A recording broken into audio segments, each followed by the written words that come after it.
안녕하셨습니까? 행복한 인생 2막 알베르토입니다. 오는 6월 3일 치러질 대통령 선거를 앞두고 각 후보들이 어르신 공약을 내놓기 시작했는데요. 오늘은 이재명, 김문수, 이준석 후보의 기초연금, 국민연금 공약들을 아주 쉽게 비교해 드리겠습니다.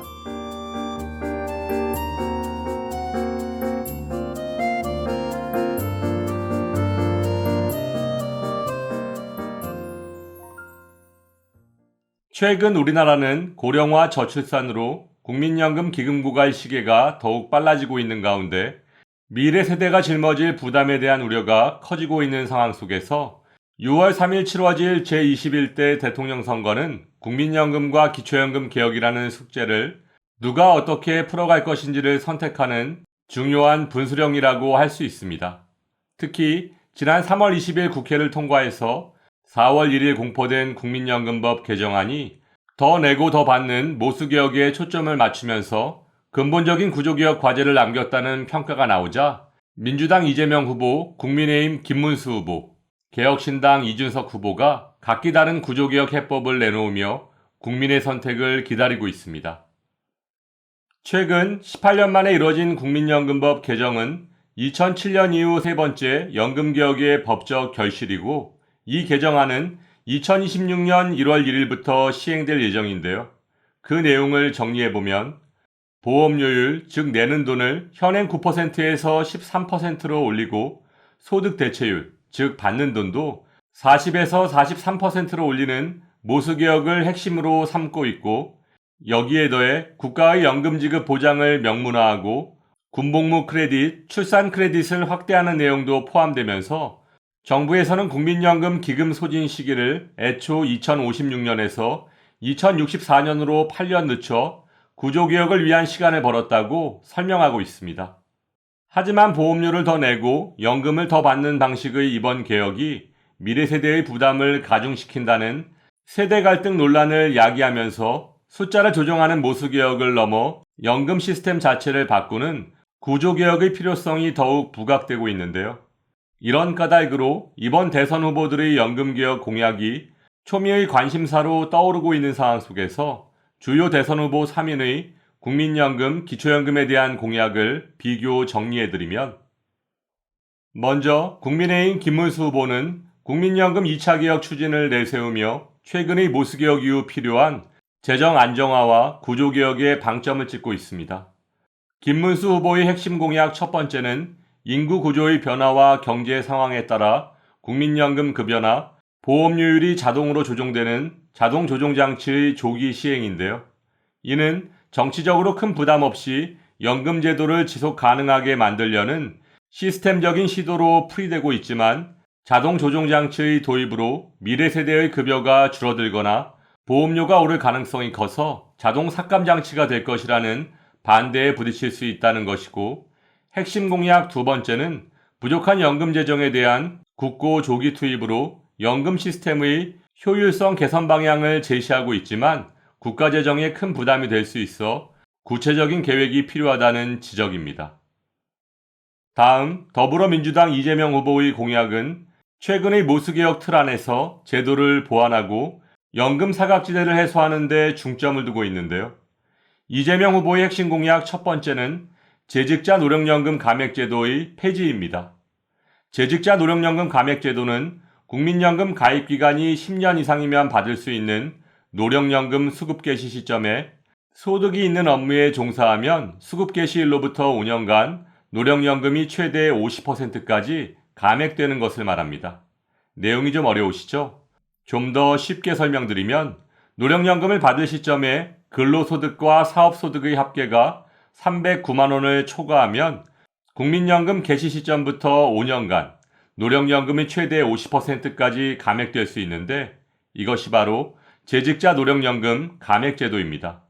하지만 해당 제도를 두고 연금액이 충분치 않은데 은퇴 후 일한다는 이유로 노령연금 수령액을 깎는 것이 불합리하다는 어르신들의 원성이 높아지고 있고 생산 인구는 줄어드는 가운데 고령층의 근로를 장려해야 하는 초고령 사회의 현실과 맞지 않는다는 비판도 제기되고 있으며 실제로 상당수의 어르신들이 노령연금 수령액이 깎여도 생업전선에 뛰어들고 있는데요.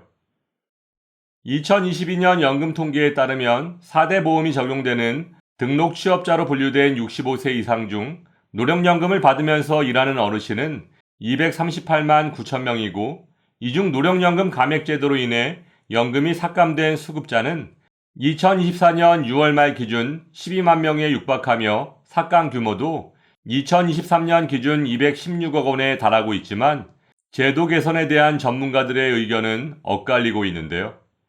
재직자 노령연금 감액제도 폐지에 찬성하는 입장에서는 기대 수명이 늘어나는 만큼 고령자 경제활동을 촉진하는 측면에서 감액제도를 폐지하는 것이 적절하다며, OECD에서도 제도 폐지를 권고한 만큼 개선할 필요가 있다고 주장하고 있고, 재직자 노령연금 감액제도의 폐지에 반대하는 입장에서는 해당 제도로 감액이 적용되려면 은퇴 이후 소득이 근로소득 공제 등을 포함해서 월 400만 원을 넘게 버는 고소득자여야 한다며, 감액 액수도 크지 않기 때문에 사회적 책임으로 이해할 수 있는 수준이라고 반박하고 있습니다.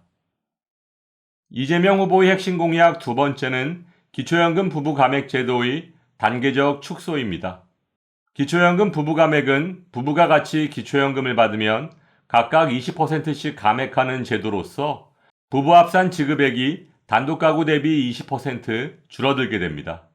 좀 더 자세히 설명드리면 2025년 기준 기초연금은 만 65세 이상 소득 하위 70% 어르신들께 단독 가구 34만 2,510원, 부부 가구 54만 8천원을 지급하고 있는데요. 부부가 같이 기초연금을 받으면 남편 목과 아내 목의 기초연금을 각각 20%씩 감액해서 약 13만 7,020원을 덜 받게 됩니다. 하지만 부부가 기초연금을 함께 받는다고 해서 소득과 상관없이 일괄적으로 삭감하는 것에 대해 기초연금 수급자들 사이에서 불만의 목소리가 적지 않은 것이 사실이고, 이재명 후보 또한 지난 2022년 대선 당시에도 부부감액 제도의 폐지를 공약한 바 있습니다. 당시 이재명 후보는 함께 사는 것이 죄도 아닌데 부부라는 이유만으로 기초연금을 깎다 보니 문서상으로 이혼하는 경우가 많다며 개선을 약속한 바 있습니다. 하지만 전문가들은 부부감액 제도에 대해 신중한 입장인데요. 현재 기초연금 수급자의 40% 이상이 부부감액 제도를 적용받고 있는 만큼 부부감액 제도를 폐지하려면 연간 2조 원 정도의 추가 재정이 필요한 상황을 고려한다면 부부감액 제도의 개선은 신중한 접근이 필요하다는 주장입니다. 마지막으로 개혁신당 이준석 후보의 연금정책 핵심 공약은 모수개혁으로는 공적연금이 처한 근본적인 문제가 해결되지 않는다며 신구 연금 분리라는 가장 파격적인 구조개혁 카드를 꺼내 들었는데요. 기존 국민연금 가입자를 구연금으로 두고 미래 세대는 신연금에 가입하되, 신연금은 자신이 낸 보험료와 투자 수익에 따라 받는 금액이 결정되는 확정 기여형으로 전환하자는 구상입니다. 쉽게 말해 구연금의 막대한 부채는 국고 지원으로 해결해서 미래 세대 부담을 원천 차단하겠다는 의도인데요. 이준석 후보의 구조개혁안은 세대 간 형평성 문제를 정면으로 돌파하고 연금의 지속 가능성을 획기적으로 높일 수 있다는 평가를 받고 있지만, 구연금의 부채를 어떻게 감당할 것인지에 대한 구체적인 계획이 부족하고, 신연금은 개인 투자 성과에 따라 노후 소득이 불안정해질 수 있으며 사회연금 기능이 약화될 수 있는 단점을 안고 있어 기존 가입자와 신규 가입자 간의 형평성 문제나 사회적 합의 과정에서 극심한 진통도 예상되고 있습니다.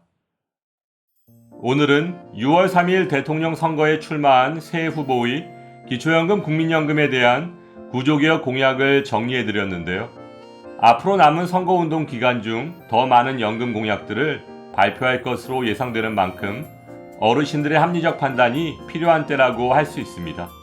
상식이 통하는 세상이 되기를 바라며 오늘도 알베르토가 어르신들의 행복한 인생 2막을 응원하겠습니다. 행복한 하루 되세요. 좋아요, 구독, 그리고 알림과 공유는 좋은 콘텐츠를 만드는 힘이 됩니다.